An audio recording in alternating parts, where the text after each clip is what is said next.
What a crowd. So welcome to the Spoke Club. My name is Paul Fogelin. I have the privilege of serving as the president of the Empire Club of Canada for this, our 113th season. And I'm absolutely thrilled with the turnout tonight for this, our second evening event in the history of the club. Before we start our formal program with Dr. Zahn, a little bit of housekeeping. First of all, the washrooms are actually just past the stage. And if you need to go during the proceedings, don't be shy. Walk on by. Nobody will be offended. Okay? Exactly, yeah. You don't have to ask. It's not like school. We're good. And we're also, before we start, we're going to do a draw for a $25 gift card for Godiva Chocolates. It is Valentine's Day tomorrow, for those of us who may have forgotten. And Dr. Zahn just drew the lucky winner. Belinda Bean. Congratulations, Belinda. So we'll make sure you get this gift certificate for Godiva Chocolates. So I'd like to start off our official proceedings with a quote. Mental illness is the healthcare crisis of our time, but it's actually more than that. People with mental illness face prejudice and discrimination every day. I believe that the antidote to prejudice is knowledge and familiarity. By working together and by having honest conversations, we can eliminate barriers to treatment, supportive care, and social participation for millions of people across Canada. End quote. So that comes from our guest of honor tonight, Dr. Zahn. And I usually don't start an Empire Club event by quoting our guest, but I thought it was extremely appropriate for tonight's proceedings. So we launched this evening series of events at the Empire Club as a new offering this season, yes, to attract a younger audience, but also to find new ways to tackle the important issues that have always been central to our club's purpose. And so to this end, I hope that tonight's event can act as one of those honest conversations on this very important subject. Called CAMH's nuanced crusader by the Toronto Star, Dr. Zahn joined CAMH as president and CEO in December of 2009, at a critical time for the organization. Since then, Dr. Zahn has led the way for CAMH's visionary redevelopment project, driving social change from the heart of Toronto's Queen Street West community. She has become a beacon of hope and optimism, working to broaden access to care and treatment, fostering breakthroughs in research and discovery, and challenging the stigma of mental illness through social advocacy. So this evening, in conversation with CBC radio legend Paul Kennedy from Ideas, Dr. Zahn will reflect on the history of mental health in Canada, discuss how governments can make meaningful change going forward, and share what innovations give her hope for the future. So ladies and gentlemen, please provide a very warm welcome for Dr. Catherine Zahn.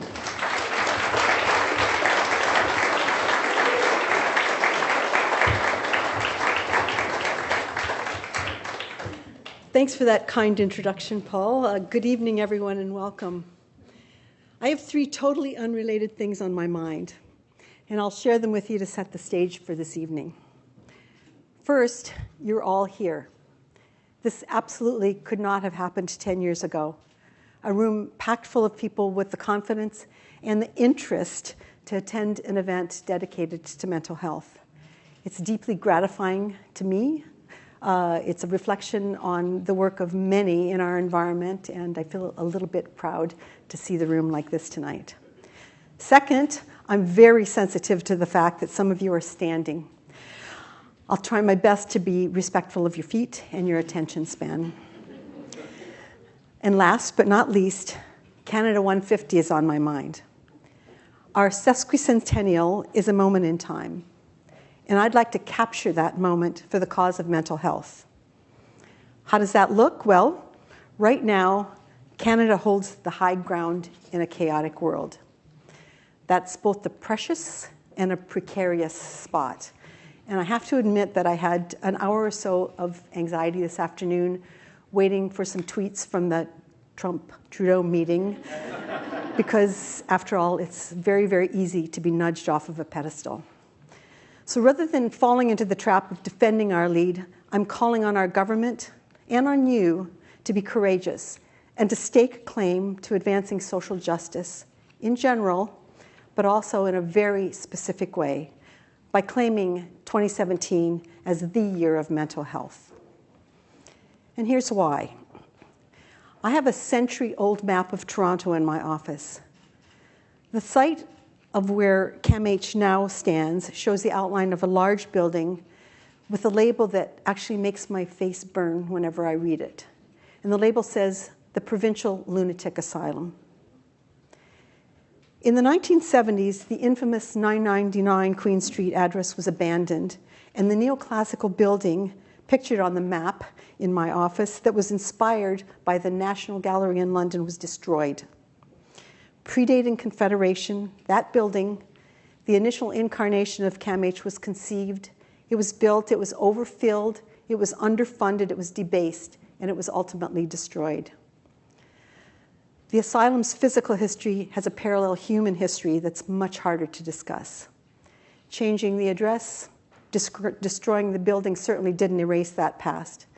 There's a history of pain, of sorrow and anger, and wounds that actually haven't healed. Those wounds, they fester and they weep because people with mental illness continue to fight each day to have their human rights, their civil rights, and their healthcare rights respected and protected. Consider this. As Canada turns 150, we live in a country where 4,000 people die of suicide each year. 1,000 of them are our children. We live in a country where it takes way too long for someone in pain to see a psychiatrist. We live in a country where 500,000 employed people miss work every week due to mental illness, and where mental illness costs the economy $50 billion each year. We live in a country where we devote only 7% of our healthcare dollars to illnesses that represent roughly twice that figure in their burden to society. And I'll supplement those stats with some observations from my 7-year journey as president and CEO of CAMH. I'll include the good, but I'll also admit to the bad and the ugly. First, the good. The good includes things like the deep commitment, the dedication to those working in mental health, the dedication that they have for the people they serve. The field absolutely exudes passion. It captures you. You fall in love with it when you become committed, and you carry with you the passion, the compassion, and the commitment of those already in the field. The good includes the newfound voice of individuals and of families who live with mental illness. That good lives in programs like Minds Matter from Toronto's Civic Action, in groups like jack.org, and in events like Bell Let's Talk Day. These initiatives all have normalized open and honest conversations. There's also a very good and a growing willingness of philanthropists and industry to invest in the cause of mental health. But possibly the most optimistic good that I see is a simple change in a basic assumption. Our work's now guided by the principle that people with mental illness can and do recover. So what about the bad? The bad starts with the facts that I just mentioned, but there's more. In Toronto each year, there are 5 times as many people that die by suicide than by homicide. People with complex mental illness have a lifespan that's 20 years shorter than the general population. And by 2020, depression will be the leading cause of disability on the planet. And why is this more than just a list? Well, mental illness is disabling, it's debilitating, and it's deadly. Its pervasiveness, that list, cries out for a mainstream response. At minimum, a repair of funding levels. I'm personally waiting for a groundswell. I'm waiting for that same fervor that catalyzed and characterized the 1971 war on cancer, and I refuse to believe that I'm the only one that's tired of waiting. And here's where it gets ugly. We have a publicly funded national healthcare system that's permitted us to turn a blind eye to the health rights of people with mental illness. How did that happen? Well, in the 1950s, our country rightly decided that healthcare should be a social good, not a commodity to be bought and sold. The trouble is, decades of policy decisions didn't deliver that for mental health. The Hospital Insurance and Diagnostic Services Act of 1957, the subsequent Medical Services Act of 1966 both explicitly excluded mental health care and in the second, community care delivered by anybody but physicians. The Canada Health Act in 1984, the Romano Report in 2002, and even the Health Accord in 2004 all set aside mental health care to be addressed at some unspecified later date. Policymakers made the same decisions about mental health over and over again. Decisions that I think were fueled by misinformation, by fear, by prejudice, and on some level by squabbles over jurisdiction. It's a really disturbing pattern, especially when today's public discourse repeatedly includes the World Health Organization's declaration that there is no health without mental health. But don't despair. Here's some great news. There's as much good happening right now as there is bad and ugly. Those of us who work in the mental health sector, alongside those who access our services and supports, and with our government partners, are trying to lead the way. We've already decided that we'll be pivotal in the fight, not marginal, and we won't retreat. We're working to address that prejudice and that discrimination that you heard about, that thing that impedes real progress. Our job now is to find ways to bring you along and to ensure that you appreciate the critical importance of the movement. We've come a long way, but we still bear the burden of the difficult history symbolized by the provincial lunatic asylum on my map. There are lots of things to do, and it's hard to prioritize, but here are the 3 directions that top my list. First of all, we have a responsibility to Canadians of the future to clarify the complex causes of addiction, depression, schizophrenia, autism, and dementia towards a goal of prevention, treatment, and cure. I know that hope will come from the discoveries that reveal the biology, the chemistry, the physics, and the math of mental illness, the basics. It's going to spring from the research that clarifies genetics, sheds light on the wiring of our brains, and explains how our experiences interact with our biology to change our thinking and our behavior. Second, the mental health care sector needs to know how we're doing and what we're doing to help us improve. Unless there's a commitment to measure the quality of mental health care in the same way that we measure non-psychiatric care, we're making assumptions that we can't test. By the way, a stakeholder demand for measurement is a signal of interest in caring. When it's not there, the message is crystal clear.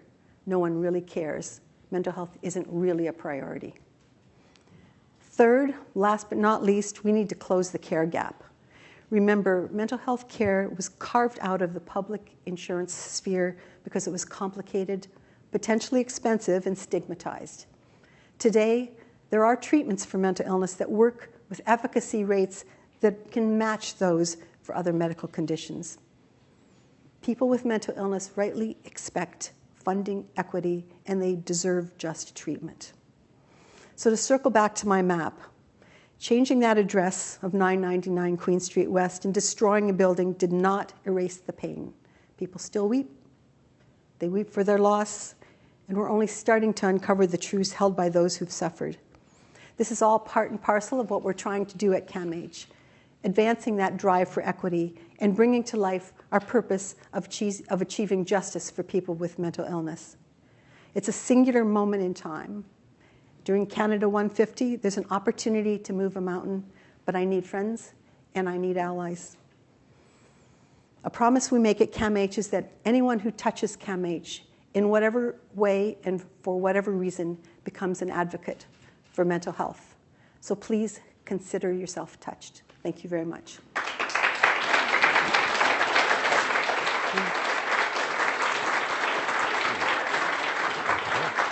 Thank you.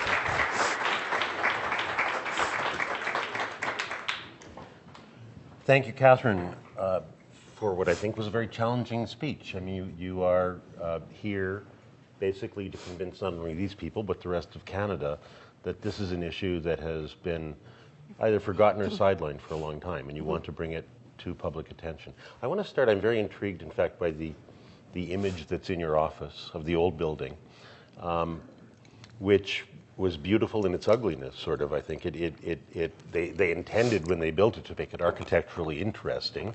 They copied a building in London, which was not a provincial asylum. It was indeed a great international art gallery.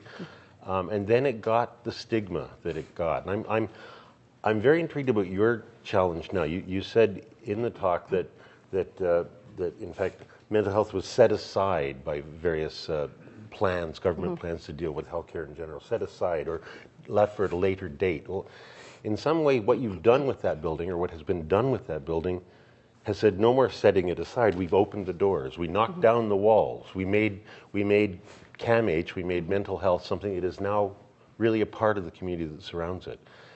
And that is a very difficult task. How confident are you? How well do you think you've done? Give yourself a mark so far. And where should I start?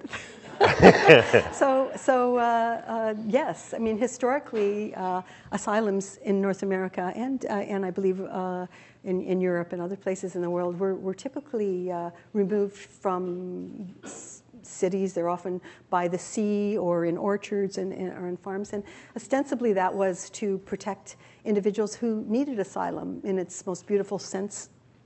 But perhaps it wasn't that clear. Perhaps it was also to shield polite society from the suffering of individuals whose behavior were difficult. More like a prison, in fact, than an art gallery. Yeah,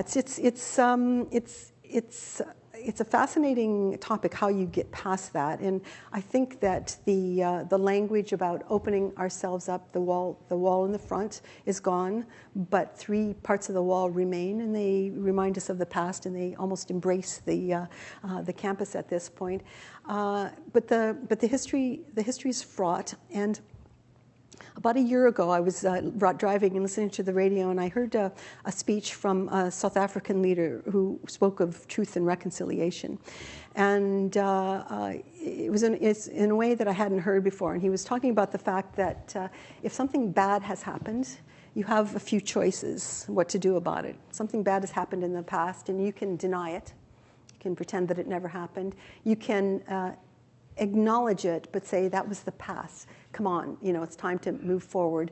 Or you can say, yes, this happened.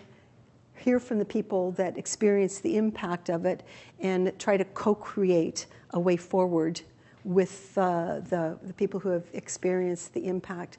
So I think that's something that we have yet to do to completely uncover that past. There's been a lot of engagement of communities of people with lived experience, but there's still a lot more to do to bring forward that acknowledgement in a public way, and then figure out ways to repair. I find it really interesting that you used or found interesting the term truth and reconciliation, which is a term that we initially, I think, in recent times at least, associate with South Africa. But it's very much a factor in Canada in another context right now. Yeah. Would you draw a parallel between those two, between what has happened with the residential schools and our relation with Indigenous Canadians to what has happened to people who were sidelined and worse, way worse, by the medical system that didn't know how to deal with them? Well, what I wouldn't do is try to compare one with the other and imagine that one is worse than the other. I think it's what you hold that is possibly always the worst. Perhaps? But the similarities are the separation from one's life, the abusive treatment. There's difficult history in the mental health sector, as well as for our Indigenous communities, and an attempt to keep it out of sight, to not actually bring it forward and talk about it in a way that truly is conducive to reconciling, to repairing, and to coming to peace with it at some point. Do you foresee any possibility that there would be something like the Truth and Reconciliation Commissions that have gone across the country? I mean, would there be a point in having some kind of an official body say, if you've got something to talk about that would be helped by being brought out into the air, let's do it, and let's try to put that behind us? I think that well, we talk about that a lot at CAMH, that we would do it on that scale. Right. Whether or not it spreads, it might be a very powerful thing to bring forward by starting it at CAMH. And for me, a lot of it swirls around the loss of that address. The belief that somehow that fixed things, and on some level, I hope to be able to talk to the community of people with lived experience, and the people who served these people in days gone by, to understand whether that is the physical artifact of the truth that we need to bring back to actually be able to come to terms with it. You said at the end of your talk that you have this idea that anybody who touched CAMH in any way or was touched by it is a member of the family. I have to say, for years, I went by on the King streetcar, went by and saw what was there, Queen streetcar, also the King, this is Toronto, the car got diverted several times, and went all along the wall, in fact. So, yeah. But when you're on that streetcar, that was as close as I got, and I knew the name 999. And then I saw changes happening. And I didn't quite understand the changes, but they did seem to be knocking down walls, which was a nice thing. The walls were sort of nice too, so they kept some of them. And I saw the changes happening. It did seem, if nothing else, and I'm talking as a complete outsider, that it was opening up, that it was saying, you can come in as well as everyone else being brought in or something. That it had, if not quite welcoming, at least an openness to it that it never had before. And you must feel good about that. Yes, yeah, very much so. I mentioned the fact that the concepts around mental health care are based on principles of recovery and the possibility of recovery. And part of that recovery is understanding that one needs to be in one's life to recover, to go back to their family, to their school, or to their place of work, to their place of residence. And the physicality of CAMH has been an amazing metaphor. As a leader, to have that kind of metaphor, the building over several years has been very positive and powerful. But if I go back to my map, it's at a point in time where the Massey Harris buildings were still below the railroad tracks. There's a significant amount of industrial lands, and there's a lot of residential building around there. But the asylum itself has a force field around it, right? So there's the building, and then there's a big blank space. And what's happened now is that with the opening up, there actually have been streets pulled down into the campus and a new street put east-west across it. So it's very much the case that people come in and feel confident and pleased to come in. We've preserved a lot of the parklands, and I used to tell this story when I first realized that people were happy to come in was when there were all kinds of dog walkers with their dogs on the campus. And cab drivers know where to come, so it's very very gratifying, and to see people, our patients respond to the environment is very positive, and it's just totally uplifting. One of the most metaphorically symbolic things that I saw people actually having wedding photographs taken with the wall as a background in the street. If there was any horrible stigma, that has been completely removed by that. And you might have seen a local building owner had commissioned a sign on the side of the wall that said, "You've changed." So that's, I think that's really remarkable as well. That must feel great. It does. Now, you talked about the good, the bad, and the ugly. And you've been in the field for quite a while. You've actually been in charge of CAMH for quite a while. Can you give me a very specific, meaning very personal, idiographic or whatever, a very autobiographical example of the good, the bad, and the ugly? What was good? A day in the life of Catherine. Well, good. I visited one of our inpatient services a couple of weeks ago. One of the areas that cares for people who are seriously ill, very complex mental illness, and the staff sat around with me and proudly told me of the initiatives that they're undertaking to make their lives better, to make the lives of their patients better. They were able to talk about the values of the organization, to name them and to reflect on how they had the values were living in the work that they were doing. Talk about how they've embraced initiatives that are driven by the organization, but also their own initiatives, and how they've complemented and are improving on the work. So that's very, very gratifying to see. It's good to know that you actually get, I mean, you're the sort of head poobah. You're the president, the CEO, but you I don't still look get like to, head poobah, right? No, but you, so it makes a difference. you do still deal with the people who are doing the real work on a day-to-day basis. I do, as does my entire team. It's actually an important part of what I do. Can I give you another good? You've already given me two, because that's the second, but a third one then, sure. So for about 3 years now, the Blue Jays, probably under the influence of Paul Beeston, have sponsored a picnic for our patients and our staff. And for the first 2 years, I was approached by the same patient who told me how he was doing, what program he was in and what progress he was making. And this last year at the picnic, he came up to me and he was dressed differently. He had a jacket on, and he said, I'm not a patient here anymore. I'm in the community, and that's code in our world for actually being back in your life, for actually having your own place to live, and it's a very strong signal of recovery. So I thought that was pretty cool too. That's not only good, that's excellent, I think. Mm-hmm. Bad. Oof. Well, if I were to be completely honest, every time over the overhead I hear the term code white, which means that we have been unable to anticipate or to preemptively manage an individual whose behavior is out of control. That breaks my heart. And it's one of the areas of the organization that we're completely focused on, making sure that the organization is safe and well, safe for our patients, safe and well for our staff. So that's to me, that's the worst thing that happens in a week when I hear that. I'm also interested, though, that not only do you still deal with the staff on a day-to-day basis and find out what's going on there, but you also hear the code whites. It's not something that's blacked out in your part of the building. That's actually right in my office.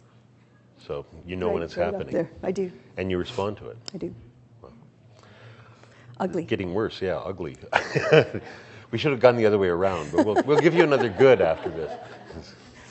Ugly things are just things that, I don't know, they're like the bad, but they're unpredictable. The ones. I don't know. It seems shameful to say ugly because there's so much good that's been happening. But when I become very uplifted and excited when I see a room like this, when I know people are interested, when I hear the language of the Mental Health Commission, a national strategy, a provincial strategy, and it takes long for it to translate into action. Mm-hmm. That to me feels ugly. Because, it's like you're up and down, you're hopeful, you're positive, something really wonderful is happening, and then it's tiny or it's retro, yeah. That makes me push actually in another direction, I think, and that you pegged Canada's 150 as a year mm-hmm. in which you hope to mm-hmm. really start things moving here, really raise public awareness, change public opinion, so mm-hmm. change old prejudices mm-hmm. for new prejudices, basically get the attention of the Canadian people and get them to realize something has to be done in this front. Now, this is a big year. I am old enough to have lived through 1967, which was 50 years ago. Me too. And I know that a lot happened in that year. In fact, so much that I can't even remember all of it. How are you going to get to the center of attention in a year in which everybody's trying to do exactly the same thing? Well, as I said, it's a moment in time. I had the huge honor and good fortune a few months ago to be able to sit with our Prime Minister and talk about this issue. And it's certainly no secret that it's an area of healthcare that is close to his heart and is definitely on his radar screen. So I'm counting on him having at least a glimmer of that memory of the conversation that we have to help us push forward. I think there are a number of things, for better or for worse, that are in the atmosphere now. As I said, and this is building on a number of things. Things like Michael Wilson a decade ago talking about his son's death and becoming an advocate for mental health, the Mental Health Commission, the anti-stigma initiatives, the current work in Ontario that's pushing forward. So it's there, but there's some things that on some sort of ironic way actually can also help push forward. And here's a thought for you. If you have a heart attack and you're depressed, your mortality skyrockets. If you have cancer, depression decreases your survival. If what else should I tell you? The fact, if you have a mental illness that is associated with psychosis like schizophrenia, your risk of having diabetes, heart disease, and cancer skyrockets. So there's the physical aspect of mental illness that brings it much closer to home for everyone, and that compelled many of us to actually address those issues. And we see a few people in the audience that were involved with helping me, and some of my colleagues promote the idea of a medical psychiatry initiative to address the overlap. So in some sort of I know as it's coming out of my mouth, it sounds a little cynical, but when you have the opportunity to take advantage of these things, I'm very much in favor of planning and thinking ahead, but I can also be really opportunistic. So when these little things come up, I think it's just an opportunity to grab onto them and have them add up.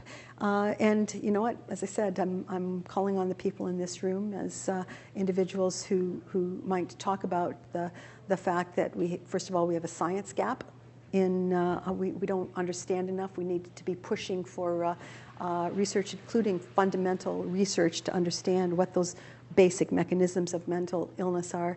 We have a justice gap. It's just unjust that the allocation of healthcare dollars is not at least pushing towards an equitable level that matches the burden of illness in society. And we actually have an advocacy gap. I think it's very difficult for people with mental illness of any sort and their families to be active champions for this. So we don't see marches on the Hill. We don't see the parents of the 1,000 children who have died marching and demanding better care for their kids, and we don't see sit-ins on the lawn at City Hall because there's not enough supportive housing for individuals with mental illness. We aren't seeing that in the same way that when I in my previous life I worked in a general hospital, and I'm a neurologist by trade, and I can remember when newborns had to be flown to Ottawa because there weren't critical care beds in Toronto. That was fixed quickly. When patients had to be flown to Buffalo for neurosurgery for their subarachnoid hemorrhage, that was addressed. That was addressed really, really expediently.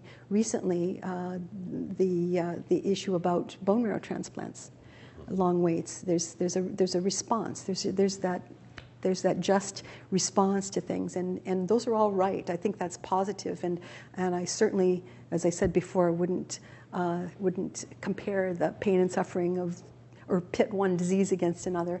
But it's time that this be brought into the centrality of healthcare. And in fact, if you ask me what my goal is for however many years I'm at CAMH, it would be to ensure that the mental health sector was firmly established as in the center of healthcare, not marginal, not behind the walls, not somewhere peripheral, not as an afterthought, but part of the centrality of healthcare. We want to have time for some questions, and so I'll ask one question about what you just said, and that is, I mean, I think those three are very interesting. Advocacy, justice. I'm going to start with the science one because, I mean, in my job, I frankly get to talk to a lot of medical researchers, and a lot of them are right here in Toronto. And University Avenue is a black hole of great research. I mean, it has, that's probably the wrong metaphor to use. But, I think so. But Toronto has, for a number of reasons, attracted brilliant minds who are working on unbelievable issues in what we might call more conventional medicine. And yeah, in the last number of years, very brief period of time, in 15 or 20 years, that world has exploded. It has exploded with the genome, the human genome, and mapping it. Computers have made a huge difference in what can happen there. And literally those fields are sort of rock stars now. People can go out and say, hey, look, we're 2 inches away from curing cancer. And by the way, we can cure just about everything else in utero now. And we have Casper gene editing, and we can do all of this stuff. Mental health doesn't have this kind of scientific lead, or they don't have the sexy people at the top that can get that kind of attention, or do they? I'm just looking in the audience to see if any of them are here, because they do exist. And in fact, you know, but they don't get attention as much. They don't, and they're. I mean, you're right. So stem cells, cancer are very. Toronto's very famous for that. Toronto also has a very significant neuroscience research community that's growing and focus on the spectrum of neuroscience conditions. But more and more it's being understood that what we really need to know for mental health is not, on a fundamental level, is not also different than what is not all so different than what we need to know about any neurodevelopmental abnormality or neurodegenerative diseases. So we need to understand how cells grow, how they talk to each other, how they rearrange themselves, and that field has exploded. But you're right; it's only in the past decade or two. When I went to medical school, I keep touching my microphone here. When I was a resident in neurology, the conventional wisdom was that your brain was finished growing and developing by puberty, a little later for men or for boys, but mine's still growing, I think. But we actually know that isn't true now. Your brain actually has stem cells in it. The neural circuitry unchanges and renews itself. So it's an area that's exploding. But the funding that's focused on neuroscience is increasing. Not so much funding that's completely focused on mental health. We're still seeing a more broad approach to it, but I'm confident that that's coming as well. And as I said, in addition to cancer and stem cells, neuroscience is on the map in Toronto. We just need to know a little bit more about it. And I have a feeling if you have your way, it'll be way more on the map. That building on Queen Street will be another center. I'm getting my way. Any questions? We have, I think, about 10 minutes or so for questions from the floor.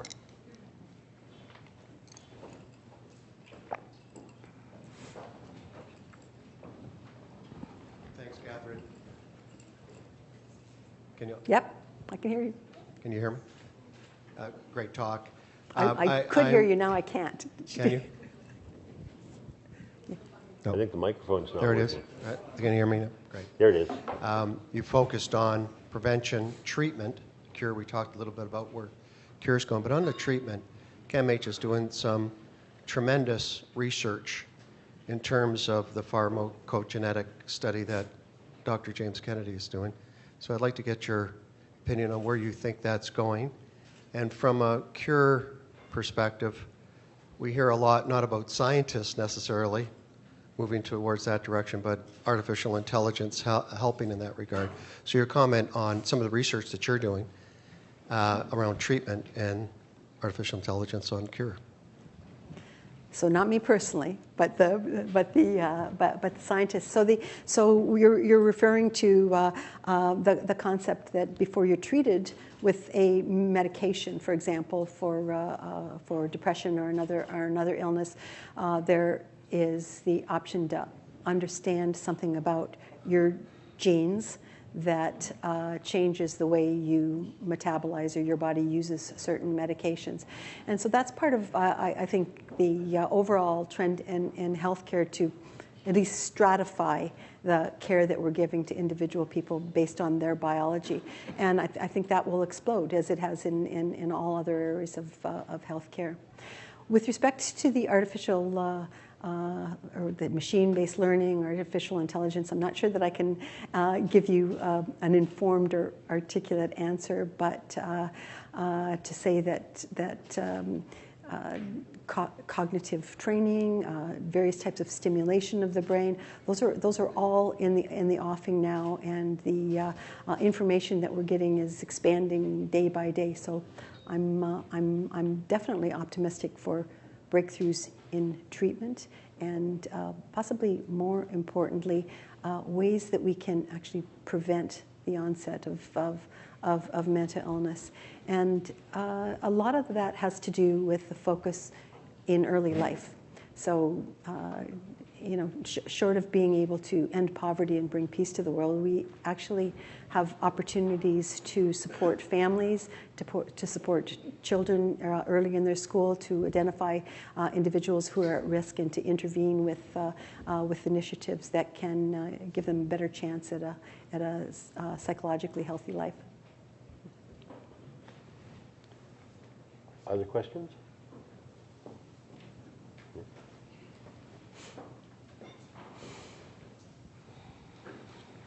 At the risk of being the gorilla in the room, I have a question for you. As someone similar vintage to our moderator, who was a youngster and an adult in the 60s. So back in those days, marijuana, hashish, all of those things were forbidden fruit. And of course, today, Prime Minister Trudeau is going to, in the year of 150, is going to legalize marijuana. So I guess what I'm looking for is, really simply put, I've got a 16-year-old kid at home. What do I say to him in terms of smoking pot? Well, thank you for that interesting question. You should explain to him that there are way better choices, but that's the glib answer. There's the thing that actually, I should, as full disclosure, I was a member of the task force on regulating the sale, use, whatever there will be legislation, and so I was on the task force of 9 that discussed options surrounding the implementation of regulations. And what we know is that I already alluded to the fact that your brain doesn't completely mature till your late teens and early 20s for boys. And we know that exposure to high amounts, especially at young ages, so daily use in an excessive fashion, actually probably does interfere with your brain's development. So for sure, education is important for all of our children, and an understanding of what the impact of cannabis, as well as alcohol and other substances, smoking cigarettes. These are all things that carry health risks with them. And the purpose of the legislation is to regulate it in a way that minimizes the access and the harms that can accrue to children and young adults.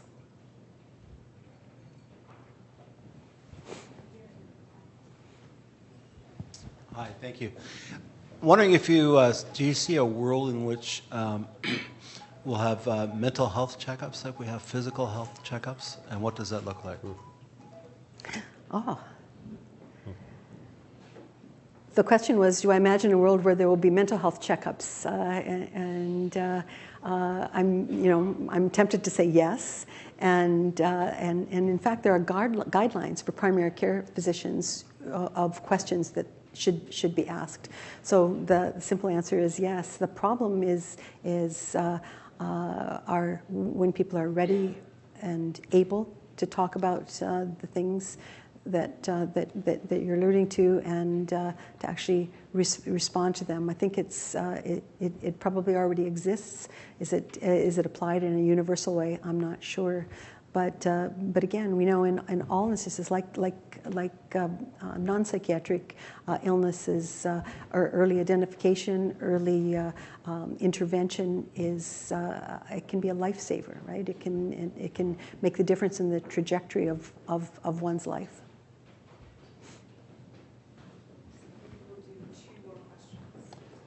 Two more questions? Okay.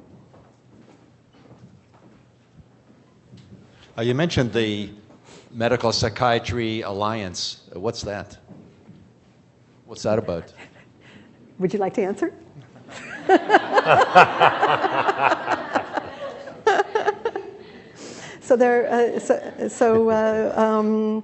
With significant philanthropic support, CAMH, Trillium Health Partners, the Hospital for Sick Children, and the University of Toronto developed a program that is meant to address on many different levels the issue from both sides of the coin. So the first being the idea that individuals can have symptoms that are debilitating but do not have an underlying physical cause that can actually be the manifestation of mental illness. So how do you approach that individual? Is the right thing to do every test in the book to make sure that there's nothing wrong, or is there a better way to approach that? So that's one side of it. And the other is the one that I mentioned a few minutes ago, the idea that the people with mental illness actually have a shorter lifespan than the general population. And contrary to popular belief, the reason for that is that they have an illness and medications that cause them to gain weight. They develop diabetes, they smoke cigarettes, they have a higher risk of cancer, a higher risk of cardiovascular disease. So the Medical Psychiatry Alliance is meant to address that wholeness of a human being who has a severe mental illness, and make sure that they get both good mental health care and physical health care, in a nutshell. Thank you. This will be the last question, not that there's any pressure. Hi, I'm a volunteer teacher at the Learn Center of CAMH on St. Clair West. I'm also a client of CAMH.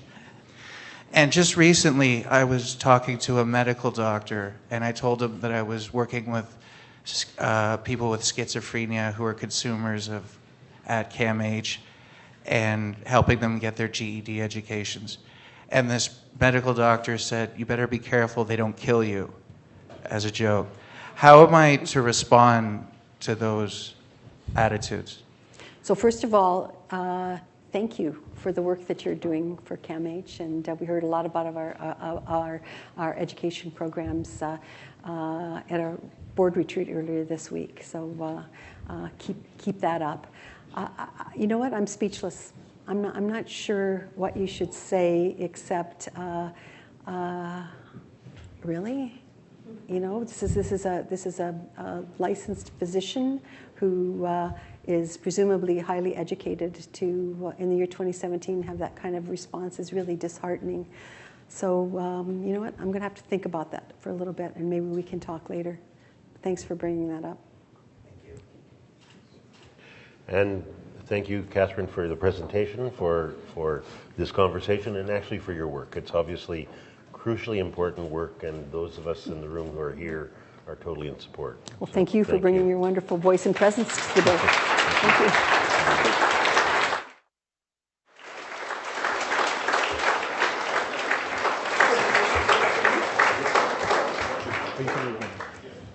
Thank you so much. It's now my pleasure to invite Mr. Brian Donlan, is he in the room, from Cisco Systems. We are a not-for-profit club at the Empire Club, and we simply couldn't host these events without the support of our sponsors. So I'd like to welcome Brian to give the official thank you.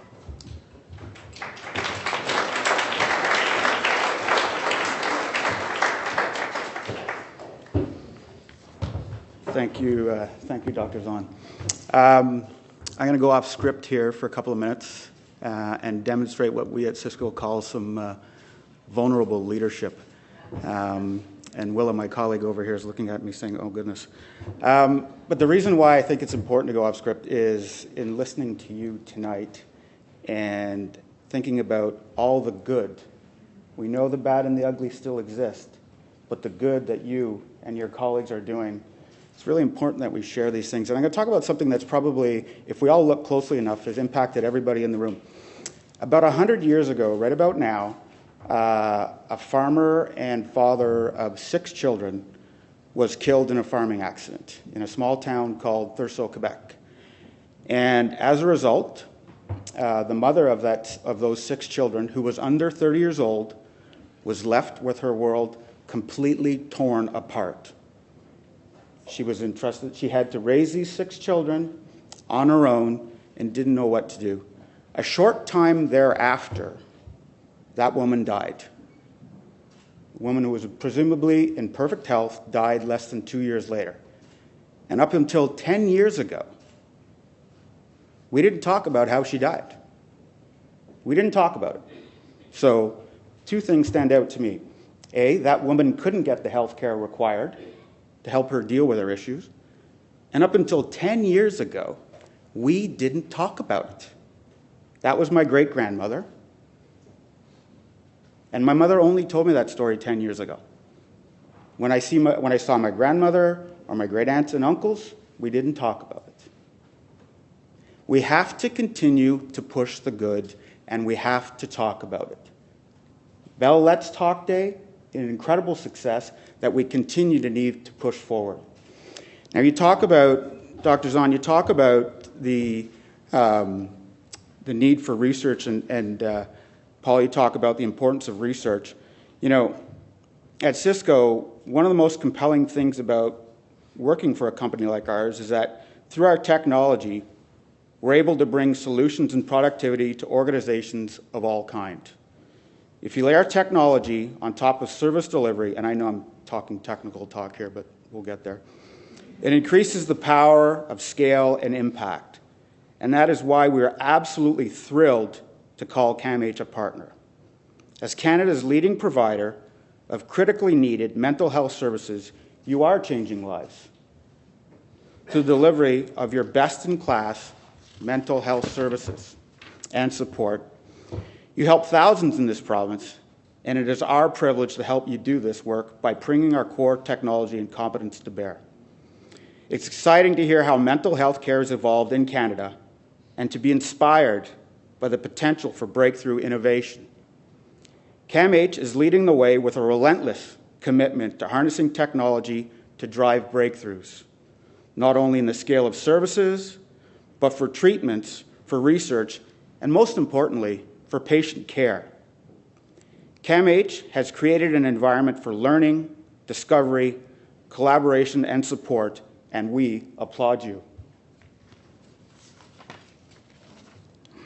As a global technology provider, from Cisco's vantage point, we know that CAMH is well positioned to lead charge and to create a global center of excellence for mental health research. This is really important. Your recent commitment to harnessing big data for the advancement in neuroinformatics is breakthrough, and we're thrilled to be working with you in this space. With this new technology, CAMH will be able to research, collect, map, and share large amounts of neuroscience data safely and securely to better understand the brain's functions. The creation of a centralized research database will enable researchers to organize complex data from medical imaging, genomics, and clinical research. Combining this small data into big data sets can help uncover gaps and reveal patterns, providing context and even answers to complex mental health issues. So you're doing your part to drive the agenda forward, and we in the room need to jump on board and do more to help you do that. Congratulations, and thank you very much for your excellent work.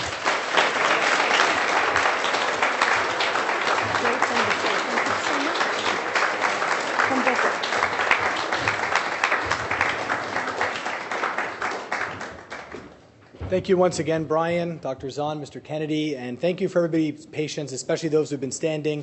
Shake it out a little bit, stretch.